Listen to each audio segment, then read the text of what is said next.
Bismillahirrahmanirrahim. Assalamualaikum warahmatullahi wabarakatuh. Innal hamdalillah nahmaduhu wa nasta'inuhu wa nastaghfiruh wa na'udzu billahi min shururi anfusina wa min sayyiati a'malina may yahdihillahu fala mudilla lahu wa may yudlilhu fala hadiyalah. Asyhadu an la ilaha illallah wahdahu la syarika lah wa asyhadu anna Muhammadan abduhu wa rasuluh. Allahumma sholli ala sayyidina Muhammad wa ala alihi wa ashabihi wa man tabi'ahum bi ihsanin ila yaumiddin. Qala Allah Ta'ala fi kitabihil karim, al-yawma akmaltu lakum dinakum wa atmamtu 'alaikum ni'mati wa raditu lakum dinan. Wa qala aidan, wa nazzalna 'alaikal kitaba tibyanan likulli syai'in wa hudan wa rahmatan wa busyra lil muslimin. Shadaqallahu nadzim. Allahumma arhamna bil Qur'an. Amma ba'du. Ayyuhal ikhwatul kiram, bapak-bapak, saudara-saudaraku sekalian yang dicintai Allah rahimakumullah. Marilah tak lupa kita panjatkan puja dan puji syukur kehadirat Allah Subhanahu wa taala. Pada malam ini kita bisa beribadah kepada Allah Subhanahu wa taala, yaitu melaksanakan sholat maghrib secara berjamaah, lalu kita lanjutkan dengan menjalankan kewajiban yang lainnya, yaitu talabul ilmi. Ini harus kita sadari bahwa kita sedang menjalankan ibadah kepada Allah Subhanahu wa taala. Allah mengirim para malaikatnya untuk hadir bersama kita, ikut kajian kita, dan Allah Subhanahu wa taala mencatat nama-nama kita di sisi Allah Subhanahu wa taala. Jadi ini kenikmatan luar biasa. Kita bersama orang-orang soleh semua hadir di sini, berada di masjidnya Allah Subhanahu wa taala. Mudah-mudahan kita istiqomah tetap dalam ketaatan kepada Allah Subhanahu wa taala. Di dalam muqaddimah tadi saya sebutkan yang ini merupakan lanjutan sebenarnya dari kajian yang sebelumnya. Kajian sebelumnya tentang takwa. Karena habis lebaran, ya, tujuan orang berpuasa Ramadan itu adalah takwa. Nah, takwa itu menjalankan seluruh perintah Allah Subhanahu wa taala, menjauhi seluruh larangannya. Artinya kita harus beragama ini, berislam ini secara sempurna, menjalankan seluruh perintahnya dan menjauhi larangannya. Allah Subhanahu wa taala sudah tegaskan dalam Al-Qur'an, ya ayyuhalladzina amanu, wahai orang-orang yang beriman, udkhulu fis-silmi kafah. Masuklah kalian ke dalam agama kalian, ke dalam agama Islam, fis-silmi, ke dalam agama Islam, kafah, secara totalitas. Tidak boleh di antara kita mengambil Islam sebagian dan meninggalkan ajaran Islam yang lainnya. Bahkan Allah kecam orang-orang yang tidak beriman atau dia hanya beriman kepada sebagian Al-Quran dan mengingkari sebagian yang lainnya. Afatu'minuna bi ba'dil kitab wa takfuruna bi ba'd. Apakah mereka itu akan mengimani sebagian Alkitab wa takfuruna bi ba'd dan mengingkari sebagian yang lainnya. Ayat ini sebenarnya ditujukan pada kelakuannya orang-orang Yahudi. Namun walaupun ditujukan kepada orang Yahudi, ya, maksudnya asbabun nuzulnya itu terkait dengan kelakuan dengan orang Yahudi, tapi maknanya bersifat umum. Maksudnya kita juga tidak boleh melakukan perbuatan seperti yang dilakukan oleh orang Yahudi, yaitu mengambil agama mereka sebagian, kalau mereka anggap itu bermanfaat buat dirinya, lalu mereka campakkan sebagian yang lain karena dianggap tidak menguntungkan buat mereka. Ya. Di dalam ayat yang lain Allah juga telah menegaskan bahwasanya di antara hamba-hamba Allah itu ada yang menyembah Allah ala harfin, ya, di tepian. Ya, maksudnya di tepian itu apa? Kalau dia mendapatkan nikmat, dia taat pada Allah lalu dapat nikmat, dia tenang. Ya, alhamdulillah, ini anugerah dari Allah Subhanahu wa taala. Tapi bisa jadi, ya, Allah uji dia ketika dia mendapatkan fitnah, ketika dia mendapatkan musibah, lalu inqalaba ala wajhi. Dia malah berbalik. Dia anggap Allah sudah tidak adil lagi. Ya, kenapa? Karena mungkin musibah yang menimpa dia. Tidak, kita harus tetap taat pada Allah Subhanahu wa taala. Ya, apakah apa yang kita dapatkan dari ketaatan kepada Allah itu berupa kebaikan atau bisa jadi apa yang kita dapatkan karena kebaikan yang kita lakukan itu keburukan. Ya, kita tetap istiqomah menjalankan perintah-perintah Allah Subhanahu wa taala. Bapak-bapak, saudara-saudaraku sekalian, ya rahimakumullah. Pada kesempatan kali ini saya akan membahas sesuatu yang sensitif. Ya, biar seru, Pak ya. Yaitu masalah politik. Karena ini kan tahun-tahun politik, Pak. Tahun-tahun politik. Dulu saya pernah diundang ya di sebuah masjid di Ciledug gitu. Diwanti-wanti, Pak Ustadz jangan ngomong politik. Saya bilang justru saya mau ngomong politik ini. Nah, akhirnya nggak apa-apa katanya. Tapi yang akan saya bahas pada kesempatan kali ini politik dalam perspektif Islam. Jadi saya nggak bicara tentang politik praktis. Secara ajaran, ya, secara ajaran Islamnya itu politik itu ada nggak dalam Islam? Dan seperti apa politik itu? Ya, ini penting supaya kita yang selama ini hidup sehari-hari ini masuk ke pikiran kita istilah-istilah politik kita ngerti sehingga kita menyikapinya sesuai dengan ajaran Islam. Ya, jadi begitu. Jadi ingat kita tidak bicara politik praktis.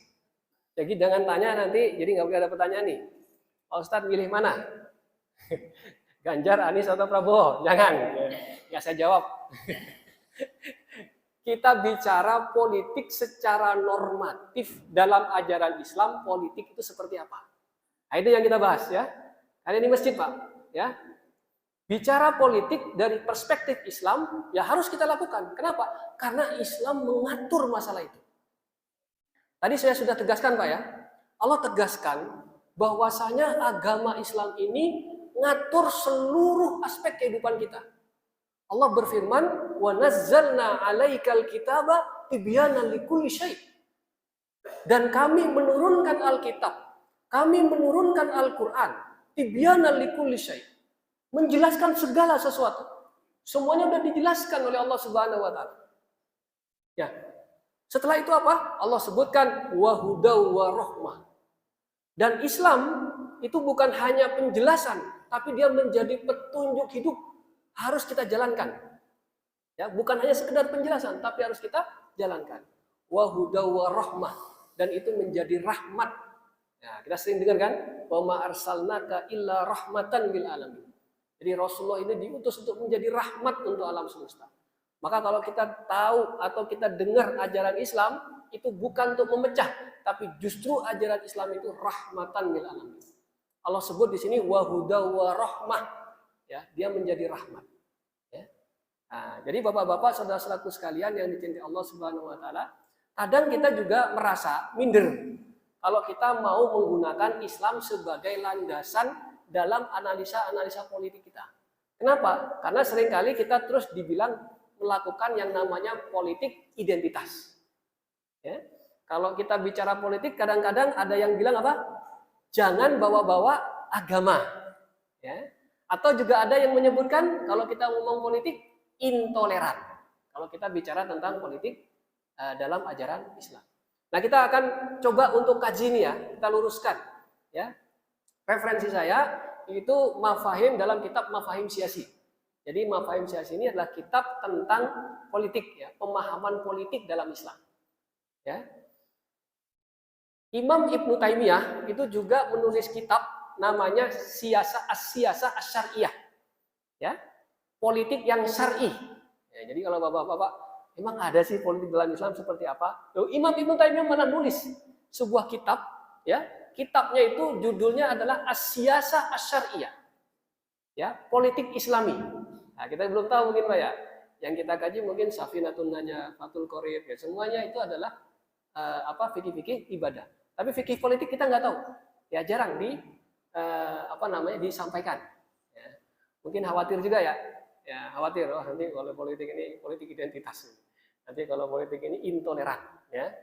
Kenapa? Karena memang ada faktanya ketika umat Islam ya itu pernah kejadiannya ya haram hukumnya ya mengangkat pemimpin non-Islam ya non-muslim ya lantas disebut dengan intoleran ya disebut dengan politik identitas lalu disebut juga dengan radikal. Padahal dalam Al-Quran memang jelas. Jadi kalau Bapak baca kitab fikih nanti, ya, kitab fikihnya tentang kepemimpinan, ya, syarat dia menjadi pemimpin tertinggi di dalam negara itu harus muslim. Karena Allah berfirman, "Wala yaj'alallahu lil kafirina 'alal mu'minina sabila." Allah tidak akan menjadikan orang-orang kafir itu berkuasa atas umat Islam. Memberikan jalan, Allah tidak akan memberikan jalan orang-orang kafir untuk menguasai umat Islam. Maka Imam Syafi'i menjelaskan, kalau Allah menutup pintu orang kafir untuk menguasai orang beriman, maka haram hukumnya orang kafir itu menjadi pemimpin tertinggi umat di komunitas umat Islam. Oh, hukumnya begitu, mau gimana lagi kita kan? Ya kan apa-apa juga, Pak. Ya biasa aja, maksudnya begini, ya. Ya ini kan wacana, ya. Wacana orang Islam memiliki pemikiran sebagaimana dalam Al-Quran seperti itu. Lalu didakwahkan, disampaikan kepada masyarakat. Kan boleh-boleh aja. Ya. Jadi begitu, Pak. Nah, saya kembali ke pembahasan politik, ya. Nah, saya tegang sekali nih. Gak apa-apa nggak, Pak? Boleh nggak nih? Boleh ya? Boleh lah, Pak. Ya, nah kita kan bicara tentang tentang ajaran agama ini. Kita bicara tentang agama ini, ya. Agama. Cuma memang topiknya tentang as-siyasah atau politik. As-siyasah, ya, atau politik, ya, atau bahasa Arabnya itu politik itu adalah siyasah. Ini kata siyasah ini ada dalam sebuah hadis. Ada dalam sebuah hadis. Hadis riwayat Imam Muslim. Jadi Rasulullah Shallallahu Alaihi Wasallam itu bersabda, bunyinya, ya, kanat banu Israel tasusuhumul anbiya, kullama halakan nabi khulafahun nabi, innahu la nabiyya ba'di wa satakunu khulafa'u fataksur. Mada ta'muruna qalu fu bi bai'atil awal fal awal. Jadi Rasulullah bersabda begini, dulu kanat Bani Israel, dulu Bani Israel tasusuhumul anbiya. Tasusuhumul anbiya. Tasusuhumul anbiya, kalau kita belajar tasrif sorof, ya. Tasusuhumul itu berasal dari kata sasa. Jadi kalau kita tasrif, sasa yasusu siyasatan. Jadi kata siyasah. Kata siyasah itu berasal dari kata sasa. Sasa yasusu siyasatan. Dalam hadis ini dipakai oleh Rasulullah Sallallahu Alaihi Wasallam, tasusuhumul anbiya. Dulu Bani Israel, ya, Bani Israel itu diatur, diurus oleh para nabi. Jadi arti politik itu apa? Diatur, diurus, dipimpin oleh para nabi. Aktivitas para nabi ternyata di dalam hadis ini apa? Aktivitas politik, Pak. Makanya jangan alergi kita dengan istilah itu. Kalau ada istilah politik yang kotor, itu memang memang diplesetkan aja, ya. Aslinya kalau kita bicara hadis ini, aktivitas Nabi kepada umatnya itu adalah aktivitas politik. Tasusuhumul anbiya. Ya, para Bani Israel dulu diatur, diurus, dipimpin oleh para nabi. Tasusuhumul anbiya. Nah, apa yang dimaksud dengan tasusuhumul itu, ya, dalam hadis ini itu adalah riayatus su'unil ummah. Ngatur, ngurus urusan-urusan masyarakat. Dulu, Pak, para nabi itu yang diatur siapa? Umat, masyarakat. Masyarakat itu diatur oleh para nabi, diurus oleh para nabi. Ya. Nah, ngurus umat, jadi kalau bahasa sekarang gampangnya, ngurus umat itu adalah aktivitas politik. Kalau ngurus umat itu aktivitas politik, salahnya di mana coba? Ya nggak ada yang salah. Yang salah kadang kita istilahnya salah dalam mendefinisikan politik itu. Nah, di sini disebutkan aktivitas para nabi kepada umatnya itu adalah aktivitas politik. Kanat banu Israel tasusuhumul anbiya. Kullama halakan nabi khulafahun nabi. Kalau nabinya meninggal, kata Rasulullah, maka digantikan oleh nabi yang lain. Maksudnya kalau salah satu nabi meninggal, lalu digantikan oleh nabi yang lain, yang ngurusin umat siapa? Diganti oleh nabi yang lainnya. Lalu Rasulullah bilang, innahu la nabiyya. dan tidak ada nabi setelahku. Lalu yang ngurusin umat siapa? Lalu Rasulullah mengatakan, fatakunu khulafa'u fataksur. Lalu umat itu diurus oleh pemimpin setelah Nabi. Pemimpin yang menggantikan Nabi dalam hal urusan pemerintahan. Bukan menggantikan Nabi dari sisi kenabiannya. Maka Imam Al-Mawardi menegaskan bahwa Abu Bakar As-Siddiq itu pengganti Nabi dalam hal ngurusin umat. Pengganti Nabi dalam hal pemimpin pemerintahan. Bukan pengganti Nabi dilihat dari sisi kenabian. Ini ditegaskan oleh Imam Al-Mawardi di dalam kitab Al-Ahkam As-Sultaniyah. Siapa yang ngurusin umat setelah Rasulullah? Khalifah. Khalifah pertama adalah Abu Bakar As-Siddiq. Beliaulah yang menggantikan Nabi. Beliau ini menggantikan Nabi ngurusin umat ya sebagai pengganti Nabi dalam bidang ngurusin umat atau dalam hal pemerintahan. Ya. Jadi dari sini kita bisa ngelihat nih Pak ya, bahwa aktivitas politik itu aktivitas mulia. Aktivitas mulianya di mana? Mulia karena ngurusin masyarakat, ngurusin umat. Bahkan Ibnu Taimiyah mengatakan, yajib ayyu'rafa anna wilayata amrin nas min a'dhamil wajibatid din bal la qiyama lid-din wala lid-dunya illa biha. Jadi Ibnu Taimiyah mengatakan begini, kepemimpinan untuk mengurus urusan-urusan masyarakat ya penting untuk diketahui, kata Ibnu Taimiyah, kepemimpinan untuk ngurusin urusan masyarakat min a'dhamil wajibatid din. Itu kewajiban yang sangat agung dalam agama ini. Kenapa? Bal la qiyama lid-din, kata Ibnu Taimiyah, karena tidak tegak urusan agama, ya, wala lid-dunya, juga tidak tegak urusan dunia, illa biha, kecuali ada yang ngurus, Pak. Ya, coba nih ya, negara kita nggak ada yang ngurus nih misalnya. Udah sekartnya lah, ya, nggak usah diurus. Lalu lintas mau merah, kuning, hijau, terserah. Ya, kira-kira kayak apa tuh? Ya, kira-kira Transyogi kayak apa macetnya, Pak? Nggak ada yang ngurus, nggak ada yang ngurus. Ya, ini urusan dunia nih. Kata Imam Ibnu Taimiyah nggak akan tegak kalau nggak ada yang ngurus. Ya, maka Ibnu Taimiyah mengatakan wilayatu amrin nas, kepemimpinan untuk ngurus urusan manusia min a'dhamil wajibatid din. Itu perkara yang besar dalam agama ini, kewajiban yang sangat besar dalam agama ini. Karena tidak akan beres urusan agama dan juga tidak akan beres urusannya tanpa kepemimpinan yang mengurus urusan dunia.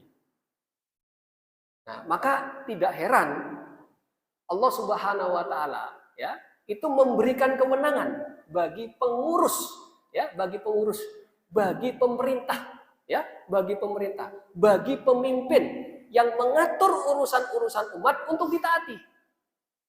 Ya ayyuhalladzina amanu atiullah wa atiur rasul wa ulil amri minkum. Wahai orang-orang yang beriman, taatlah kepada Allah, taatlah kepada Rasul dan ulil amri di antara kalian. Kenapa? Ulil amri, amri itu kan urusan, Pak. Uli itu apa? Pemegang. Yang memiliki urusan. Jadi Allah Subhanahu wa taala memerintahkan kita untuk memimpin, untuk ngurusin urusan masyarakat. Ya. Dan mereka mengatur, mengurus itu adalah aktivitas politik. Nah, di aktivitas politik itu apa? Ri'ayatus su'unil ummah dakhiliyan wa kharijiyan bihukmil muayyan. Mengatur urusan atau pengaturan urusan-urusan masyarakat. Baik urusan masyarakat itu dalam negeri maupun urusan masyarakat itu luar negeri bihukmil muayyanah dengan hukum-hukum tertentu, dengan peraturan-peraturan tertentu. Nah, sampai sini paham Pak ya? Apa itu politik? Jadi politik itu ngatur urusan masyarakat. Maka ada pelakunya.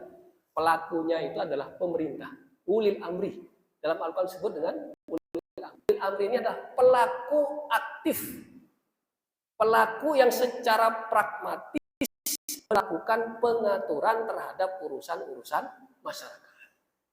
Ya, itu politik. Dan Ibnu Taimiyah mengatakan, ya, ini adalah min a'dhamil wajibatiddin, kewajiban agama yang paling besar. Kenapa? Karena ngatur urusan masyarakat. Masyarakat yang banyak yang diatur. Artinya apa? Kalau berhasil ngatur, masyarakatnya jadi makmur, masyarakatnya jadi sejahtera, masyarakatnya jadi beriman, masyarakatnya jadi bertakwa. Yang beriman dan bertakwa itu seluruh masyarakat, orang banyak. Tapi kalau dia nggak berhasil mengatur, ya berantakan masyarakatnya, yang berantakan juga masyarakat banyak. Makanya tidak heran Rasulullah Shallallahu Alaihi Wasallam itu mengatakan, ya pemimpin yang adil, itu nanti ya di akhirat akan mendapatkan perlindungan dari Allah Subhanahu Wa Taala. Kenapa? Ya karena dengan keadilannya itu yang dirasakan kemakmuran, yang dirasakan kebaikan itu adalah masyarakat luas. Ya. Nah, berikutnya Bapak-bapak, saudara-saudaraku sekalian yang dicintai Allah, lalu bagaimana bentuk pengaturannya itu? Ya, bentuk pengaturan. Jadi bentuk siasah, bentuk pengaturan ya dalam Islam itu seperti apa? Maka tadi saya sebutkan yang namanya ngatur, yang namanya ngurus itu pasti ada peraturan yang diberlakukan. Ada peraturannya, ya ada peraturannya. Nah, kalau kalau kita menggunakan politik Islam, maka definisinya kita tambahin. Kan bihukmil muayyanah, dengan hukum tertentu, ya ai bihukmin Islam, atau dengan hukum Islam. Ya, bihukmin muayyanin, ya ai bihukmin Islam. Ya. Jadi kita menggunakan ajaran Islam dalam hal mengatur urusan-urusan masyarakat. Contohnya gimana, Pak? Nah, contohnya gimana? Bapak-bapak dulu pernah nggak dengar peristiwa bagaimana Umar bin Khattab, ya, bagaimana Umar bin Khattab itu memanggul gandum. Dia panggul gandum itu sendiri. Kenapa? Ketika ada seorang wanita, ya, yang anaknya itu berupaya ditidurkan dengan cara memasak batu. Ya. Lalu Umar tahu. Begitu Umar bin Khattab tahu, dia datang ke Baitul Mal. Dia panggul itu gandum sendiri. Lalu setelah itu pegawainya bilang kepada Umar bin Khattab, "Wahai Umar, biar saya yang manggul gandum itu." Lalu Umar sampaikan kepada pegawainya, "Apakah kamu akan menanggung dosaku nanti di akhirat?" Nah, pegawainya terdiam, lalu gandum itu tetap dipanggul oleh Umar bin Khattab. Lalu gandum itu diserahkan ke wanita tadi. Ini adalah aktivitas politik Islam di zaman Umar bin Khattab. Kenapa, Pak? Karena ada umat yang bermasalah. Ya, ada kemiskinan ekstrim. Sekarang bahasanya kemiskinan ekstrim gitu ya. Ya, saya bilang tak pikir yang ekstrim itu cuma agama, ekstremis. Ternyata kemiskinan juga ya ada yang ekstrim. Ada kemiskinan seperti itu, dan Umar belum tahu sebelumnya. Ternyata diketahui karena Umar itu senantiasa tiap hari itu belusukan. Nah, ketika belusukan ketahuan, ada wargaku seperti ini. Lalu dia ambil gandum, dia datang, dia apa? Dia kasih dia si ibu tadi dengan gandum. Ini adalah aktivitas politik, Pak. Kenapa? Karena ngatur urusan masyarakat. Di dalam Islam, di dalam politik ekonomi Islam, ya, pemimpin itu memiliki kewajiban untuk menjamin kebutuhan pokok seluruh warganya. Maka tidak heran kalau Umar bin Khattab merasa berdosa. Kenapa? Karena itu memang kewajiban dia. Bahkan Umar bin Khattab sampai bilang begini, kalau ada kambing yang terperosok di daerah sana, maka nanti Allah di akhirat akan bertanya kepadaku, kenapa jalannya nggak mulus? Kenapa jalannya rusak sampai kambing aja terperosok? Begitu. Kenapa? Karena itu memang tanggung jawab dia. Rasulullah SAW bersabda, al-imamu ra'in wa huwa mas'ulun ar-ra'iyati. Seorang pemimpin itu adalah ra'in. Ra'in itu apa, Pak? Penggembala. Jadi aktivitas politik itu seperti menggembala. Ya, mengembalakan kambing. Kalau ini kan ibarat mengembalakan kambing.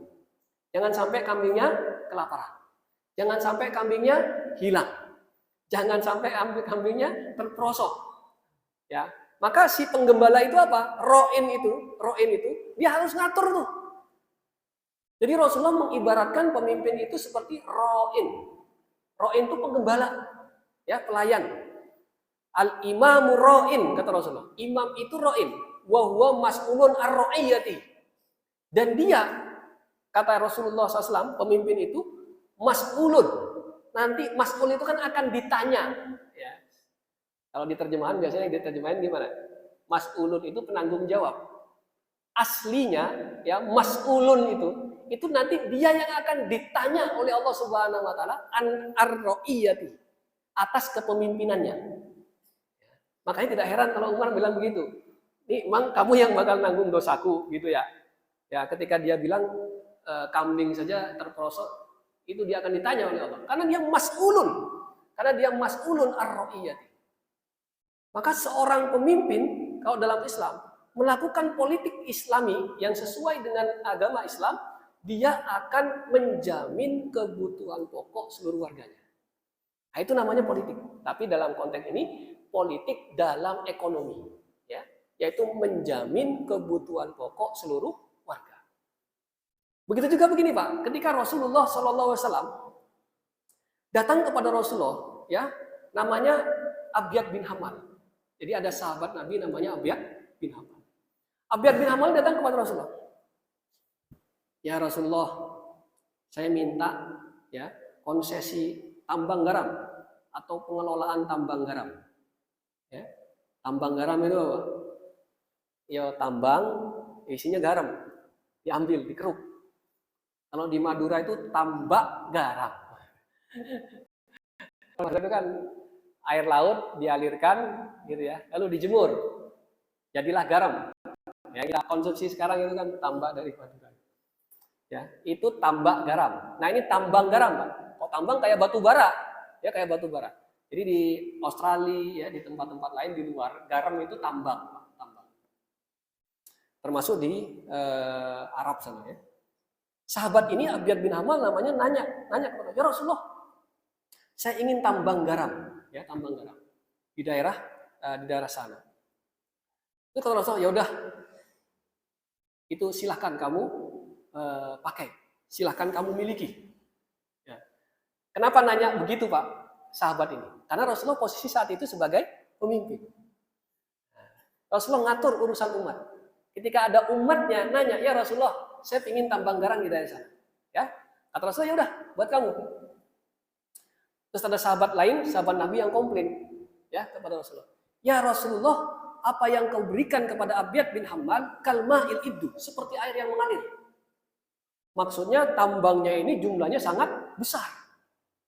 Berarti kalma'il iddu itu kan berarti nggak berhenti Pak. Ngalir terus itu tambangnya.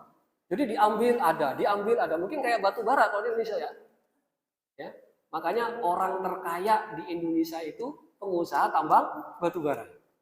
Hartanya itu 400 triliun. Ya, itu pengusaha batu bara. Ada yang tahu namanya siapa? Saya juga lupa, itu nama Cina soalnya. Orang Singapura, ya.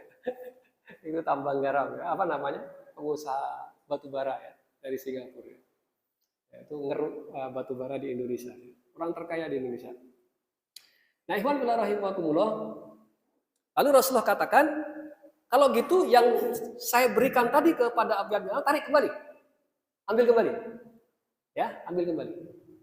Nah, itu tambang garam itu bukan milik pribadi, tapi milik bersama. Ya, milik bersama. Jangan dikuasai oleh individu. Kenapa? Kalma'il itu, karena jumlahnya yang sangat besar. Nah, ini adalah cara Rasulullah ngatur urusan masyarakat, terutama di bidang ekonomi. Diatur oleh Rasulullah. Ya, diatur oleh Rasulullah. Wah, ini jangan dikuasai oleh individu. Kalau dikuasai individu, kaya banget kamu, kan kira-kira begitu. Tapi ini harus menjadi milik bersama umat Islam. Ini yang tadi saya sebutkan, Pak, aktivitas seperti itu aktivitas mulia. Kenapa? Ngurusin umat. Ya, ngurusin umat, ngurusin masyarakat. Ya, ngurusin masyarakat. Nah, ikhwan fillah rahimakumullah, nanti banyak nih bentuk-bentuk pengurusan Rasulullah SAW kepada umat yang itu merupakan bagian dari aktivitas riayatus su'unil umat. Melakukan riayah, melakukan kepengurusan. Bahkan Pak, di zaman Nabi, pengangguran itu datang kepada Nabi, Pak. Kenapa? Karena mereka tahu Rasulullah itu pemimpin, dia yang ngatur urusan masyarakat. Ada pengangguran datang kepada Rasulullah. Ya Rasulullah, saya nggak punya kerjaan, saya miskin. Gimana? Rasulullah bilang apa? Kamu punya apa di rumah? Punya apa di rumah? Aduh, saya nggak punya apa, Rasulullah. Ya, saya cuma punya piring. Ya udah bawa piringnya ke sini. Ya, bawa piringnya ke sini. Lalu Rasulullah SAW sampaikan kepada para sahabat, siapa yang mau beli piringnya ini? Lalu ada sahabat yang mau beli piringnya.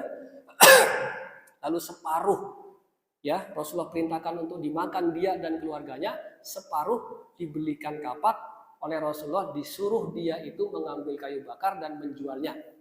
Dalam jangka waktu 15 hari balik lagi kepada Rasulullah, dia sudah mendapatkan sejumlah uang yang sangat besar dan dia bersedekah. Ya.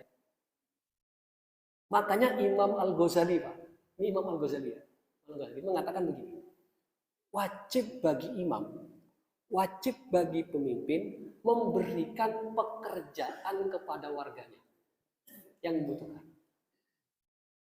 Pernah tahu nggak Pak? Ada pernyataan seperti itu oleh Imam Al-Ghazali? Belum pernah tahu kan? Artinya apa Pak? Ini luar biasa ini. Bagaimana Islam mendudukkan seorang pemimpin yang ngatur urusan-urusan masyarakat sedemikian rupa. Sampai Imam Al-Ghazali mengatakan wajib hukum. Wajib hukum. Wajib hukumnya pemimpin memberikan pekerjaan kepada warganya yang tidak punya pekerjaan. Wajib, karena itu bagian dari riayatus su'unil ummah.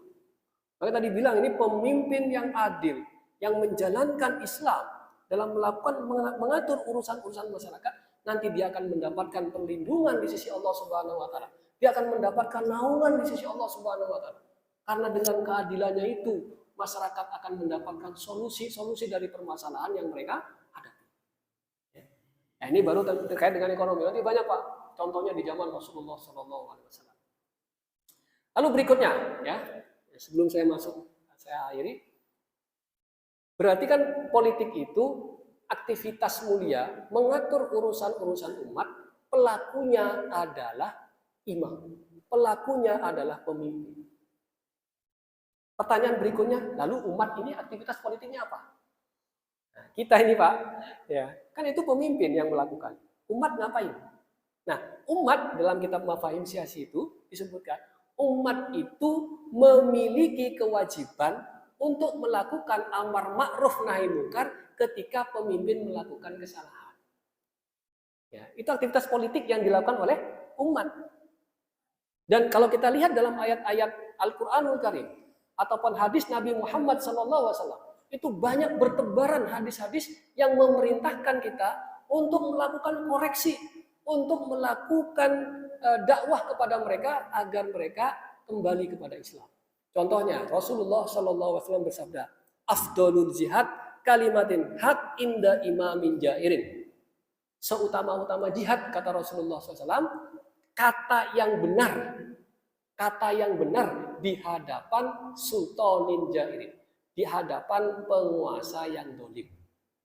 Jadi kalau ada penguasa yang dolim Pak, dia siasahnya, politiknya, ya, melanggar aturan Allah Subhanahu wa taala, maka ada kewajiban dari umat untuk melakukan amar ma'ruf nahi munkar.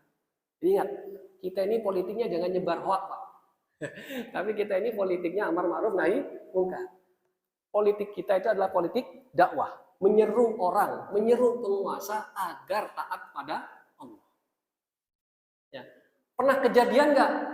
Ya, kalau di zaman Rasulullah yang kritik mungkin nggak bisa kita ini ya, Nabi masa Nabi dikritik gitu kan. Tapi kalau khalifah setelahnya banyak kejadian. Contohnya di zaman Umar bin Khattab. Ya. Apa yang terjadi Pak zaman Umar bin Khattab? Umar bin Khattab itu membuat kebijakan ini kebijakan politik ini. Apa kebijakan politik Umar bin Khattab? Menetapkan mahar itu dengan bilangan tertentu. Ada batas atasnya. Ada batas maksimal mahar. Kenapa? Karena zamannya Umar ini banyak pemuda-pemuda nggak bisa nikah. Kalaupun dia sudah nikah nggak bisa nikah lagi. Kenapa? Karena maharnya sangat tinggi. Kata Umar, wah ini kalau begini nih banyak yang nggak nikah nanti ya. Kalau begitu dia ngeluarin kebijakan. Disampaikan, kita keluarkan kebijakan apa? Mahar nggak boleh lebih dari sekian. Supaya apa? Supaya banyak orang yang menikah. Ini sesuai dengan ketentuan syariat nggak, Pak? Ini nggak sesuai. Ya. Lalu ada nenek-nenek. Nenek-nenek nih, Mak, dia udah nggak mau nikah lagi nih. Nenek-nenek datang kepada Umar bin Khattab, wahai Umar, ya, tahukah engkau Allah saja tidak menetapkan mahar. Lah kok kamu berani-beraninya manusia biasa membuat ketentuan mahar ditetapkan batas maksimalnya. Ya, ini aktivitas politik yang dilakukan oleh nenek-nenek. Ya. Dia meluruskan Umar bin Khattab agar kembali ke jalannya Allah Subhanahu wa taala. Lalu Umar langsung menjawab, betullah wanita itu dan Umar bin Khattab salah. Mulai hari ini saya batalkan keputusan penetapan mahar. Nah ini Pak, antara pemimpin dengan rakyat. Nah, pemimpin salah, rakyatnya melakukan koreksi, diterima oleh Umar bin Khattab, dan kebijakan yang dikeluarkan oleh Umar bin Khattab saat itu menetapkan jumlah mahar dengan jumlah tertentu dibatalkan. Nah ini adalah aktivitas politik yang dilakukan oleh Umar. Dia melakukan yang namanya koreksi. Dia melakukan yang namanya amar ma'ruf nahi munkar. Dia melakukan yang namanya dakwah kepada penguasa agar penguasa ini tidak melenceng dari jalan Allah Subhanahu wa taala. Nah, ini secara normatif Pak ya. Secara ajaran Islam itu seperti itu. Jadi kalau kita bicara tentang politik dalam pandangan Islam, ingat politik itu adalah riayatus syu'un, ngatur urusan-urusan masyarakat.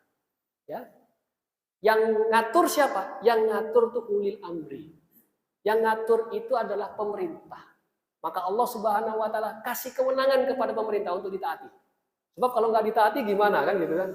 Pemerintah udah bilang, kalau lampu merah berhenti. Ya. Rakyatnya nggak taat, lonong aja tabrakan, Pak. Makanya dikasih kewenangan itu ya, dan kita diperintahkan untuk taat. Rakyatnya diperintahkan untuk taat.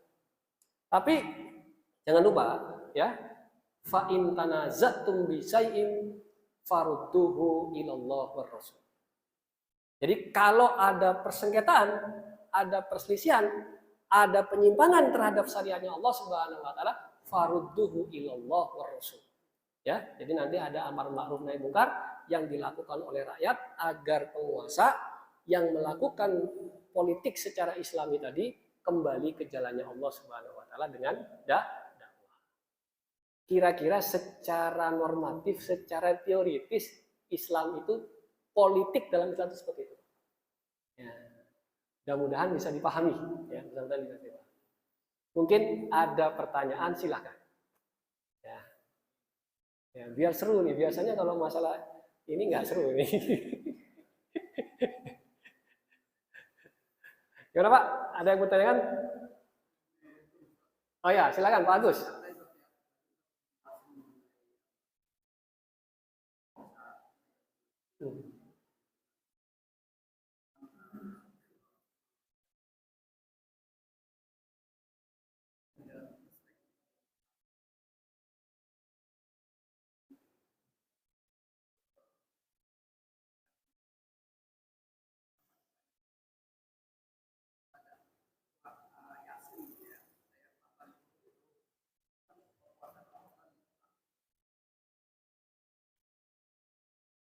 Ya.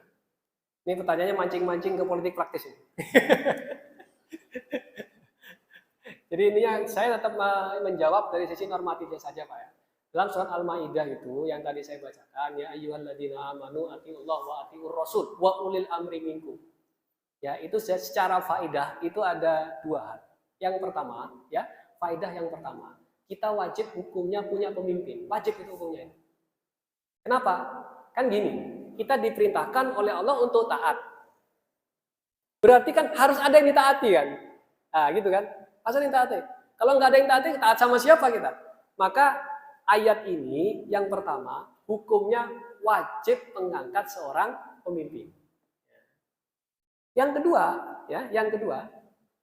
ulil amri minkum. Ya, ulil amri di antara kalian. Minkum di sini adalah minal muslimin.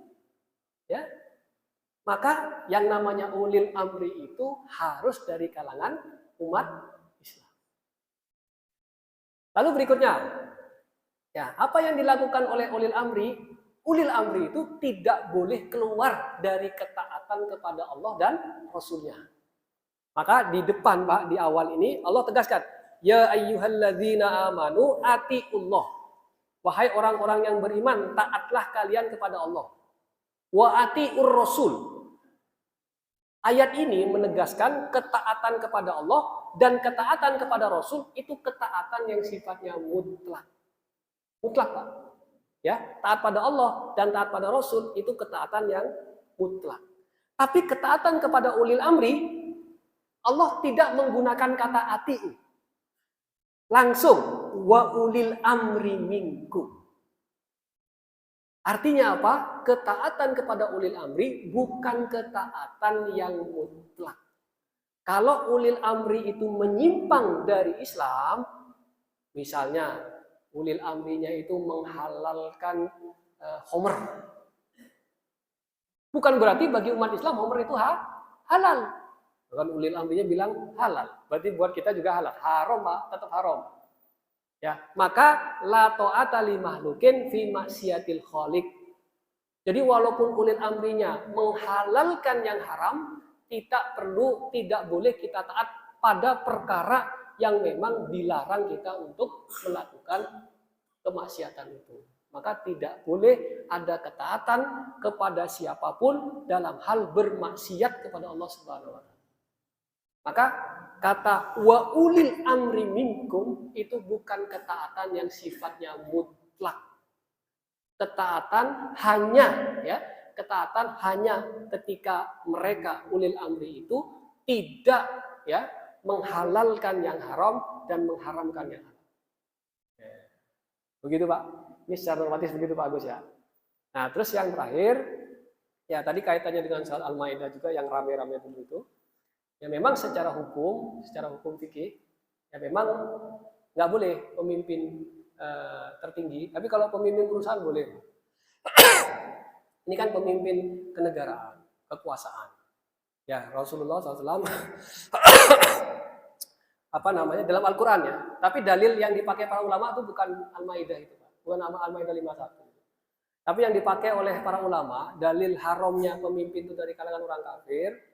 Itu yang ayat yang wala yaj'alallahu lil kafirina 'alal mu'minina sabila. Itu yang dipakai. Ya. Nah, gimana kalau misalnya nanti ada seperti itu? Ya kita dakwah. Ya, kita bicara. Ya. Termasuk misalnya nanti yang mau diangkat misalnya perempuan, Pak ya. Ya, misalnya diangkat perempuan. Kayaknya nggak ada calon yang perempuan ya. Nggak ada kayaknya. Laki-laki semua. Ya bisa saja kita nanti menyuarakan, umat Islam menyuarakan. Nggak boleh perempuan. Karena Rasulullah SAW bersabda, ya, lam yufliha qaumun walau amrahum imra'atan, kata Rasulullah. Tidak beruntung sebuah kaum yang mengangkat pemimpinnya dari kalangan perempuan. Ya. Kita disebut wah intoleran kalau begitu. Apa ini namanya? Ini kan dakwah. Kan kita namanya bicara, Pak ya. Masa bicara aja nggak boleh gitu ya? Kita kan ngomong sesuai dengan Al-Quran dan hadis, gitu ya. Kalau nggak diterima, ya wallahu alam, ya mereka itu urusan mereka dengan Allah Subhanahu wa taala nanti ya. Kita hanya menyampaikan. Jadi antum semua di sini nggak perlu takut untuk menyampaikan, karena memang dasarnya ada Al-Quran, ada hadis Nabi Muhammad SAW. Kita nggak perlu takut disebut politik identitas, ya. Kita tidak perlu takut disebut intoleran. Kalau itu memang dasarnya agama kita, ajaran agama Islam, sampaikan. Itu bagian dari politik yang dilakukan oleh masyarakat.